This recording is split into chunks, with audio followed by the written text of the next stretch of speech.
Now, we're going to take a look at this spreadsheet that's showing on your screen, which is a tool for tracking habits. So, if you want to keep track of your habits that need to be done daily or weekly, this spreadsheet is for you. If you're interested, this material is available for purchase at the link in the description of the video. This spreadsheet is super easy to use. It will help you track whether you've completed a daily habit on each day of the month, or that habit that is weekly across all 4 or 5 weeks of the month. It works like this. You have 12 tabs representing each of the 12 months of the year, from January to December.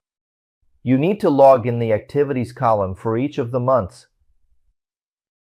Besides the daily habit, there's also the weekly habit. Once you do that, your only mission is to fill in the line that represents the habit and the column that represents the day, indicating whether the task was completed or not. So, for example, we have an example here which is going to bed before 9 at night. If on January 1st you manage to achieve that goal, you come here and mark it with an X. By selecting, through the checkbox, that X that was there. You notice that when you do this, that activity gets counted. How do you know that? Summary of completed, pending, total activities, and completion rate. How many activities are completed, and how many are not completed? And the total number of activities, as well as the percentage of activities completed on that day. So, as you fill in your habit and mark that you completed it on a certain day, it will keep counting until it reaches the total goal, if you manage to do all the activities for the day. Notice that, in this case, I had 6, and on my day, it will reach the total possible here. In that line up there, in the chart and in the percentage completed. He will mark it with a symbol, indicating that everything is good for that day. Mark completed activities with an X. Unmarked days show incomplete goals. Also, view the total. If you ever had a day where you had a problem, like not reading, for example, you just don't mark it, and then you end up with 83% of your daily goals filled in. Another interesting thing to show is the total. Not just thinking about the day that we saw here, but also thinking about that activity for the next month. So, look, we're in the month of January. You know that January has 31 days. You have the mission to do this activity on a daily basis. In other words, throughout the month. It's important that the entire line is filled out as completed for that activity.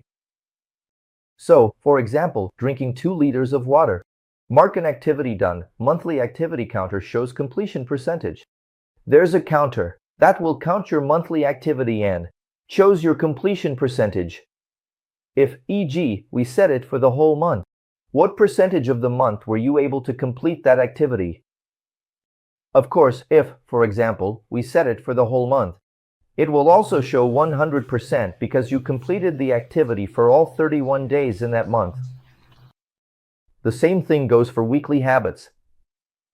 So, there are daily habits that have a bit more intense frequency. It has to be done every day, and there are weekly habits. Like, for example, studying another language, practicing a hobby, going to the gym, and so on. If you did that activity at the intensity you committed to during a certain week, you can mark it here too. And the same graph, the same counter, the same sum model. To see if you did that activity during the month, it will also be available for this graph. Well, so the spreadsheet, depending on what you want, whether it's daily habits or weekly habits, it's going to help you track that. How does the spreadsheet work from the perspective of other details? You see, you can hear in the settings in Bing. What's the year you're working with? Because you can see up here, above each day, I have the day of the week. In this case, since I'm using the year 2025. January 1st, that is, day 1, which is in the January TAB, will be a Wednesday. The 2nd is a Thursday. The 3rd is a Friday. So, you notice that, since we have the abbreviation for the day of the week with the first 3 letters, you can tell which day of the week the day will be. This applies to the other months as well. So, in the February tab, you have the same thing. All the days are mapped out, from the 1st up to the 29th. When it's not a leap year, you just skip it and don't fill in the 29th here. The same goes for March, the same goes for April, the same goes for May. So you can know what day of the week that specific day of the month falls on. If you change the year, the spreadsheet is set for 2025. I save it, copy it, and set 2026. This spreadsheet is set for 2025. I finished using it in 2025. I keep that file saved. I make a copy of it and enter 2026 here in the settings. Now, the entire spreadsheet will behave as if the day of the week was a day of the week of that month in 2026, so everything will be changed.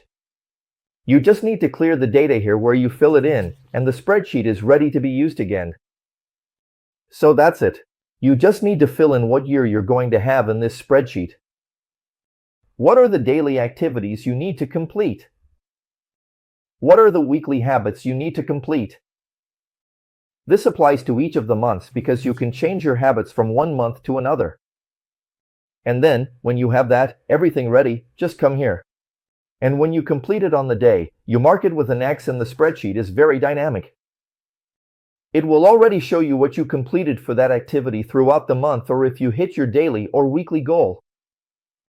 As I told you, this spreadsheet is extremely simple to use and will help you track all your habits.